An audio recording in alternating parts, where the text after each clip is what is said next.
ঈদের আগেই ঈদের চাঁদ টেবিলে পরিবেশন করলাম চকলেট মুন কেক রূপে। এত সুন্দর, এত আকর্ষণীয় একটা ডেজার্ট বানানো এত সহজ কিভাবে হতে পারে? আর এই ডেজার্টটা আপনারা চাইলে ঈদের আগের দিন বানিয়ে নরমাল ফ্রিজে রেখে ঈদের দিন পরিবেশন করতে পারবেন। চকলেট মুন কেকের এই ডেজার্টটা কিভাবে বানালাম চলুন আপনাদের সঙ্গে শেয়ার করি।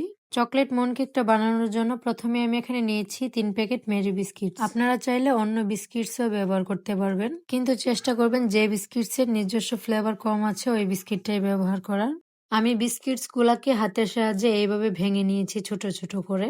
এইদিকে একটা প্যানের মধ্যে আমি নিয়ে নিয়েছি 1/2 লিটার পরিমাণ ফুল ক্রিম লিকুইড দুধ, তার সঙ্গে অ্যাড করেছি 1/2 কাপ পরিমাণ চিনি আর 1/2 কাপ পরিমাণ কোকো পাউডার। কোকো পাউডারটা চেষ্টা করবেন ভালো মানেরটা নেওয়ার, তাহলে কিন্তু ফ্লেভারটা ভালো আসবে। তারপর সবগুলো উপকরণ আমি মিক্স করে নেওয়ার পর কিন্তু চুলাটা অন করেছিলাম। কিছুক্ষণ নাড়াচাড়ার পর যখন বলক চলে আসছে তখন আমি 4 টেবিল চামচ ঘি অ্যাড করেছি, তার সঙ্গে অ্যাড করেছি 1/4 কাপ ডার্ক চকলেট। তারপর আবারও ভালো করে নেড়েচেড়ে মিশিয়ে বলক চলে আসা অব্দি রান্না করেছি। তারপর আমি ভেঙে রাখা বিস্কিটস গুলা অ্যাড করে দিয়েছি। এখন আমি একটা মোল্ডের মধ্যে অল্প একটু তেল ব্রাশ করে তার উপরে পেপার দিয়ে কিন্তু একটা গ্লাস বসিয়ে দিয়েছি। তারপর আমি চকলেটটা ঢেলে দিয়েছি যাতে করে একটা চাঁদের শেপ হয়। তারপর আমি 4 ঘন্টার মতো নর্মাল ফ্রিজে রেখে দিয়েছিলাম। 4 ঘন্টা পর আমি একটা প্লেটের উপরে নিয়ে নিলাম একটা ওভেন রেক। ওভেন রেকের উপর কিন্তু চকলেটটা রেখে দিলাম।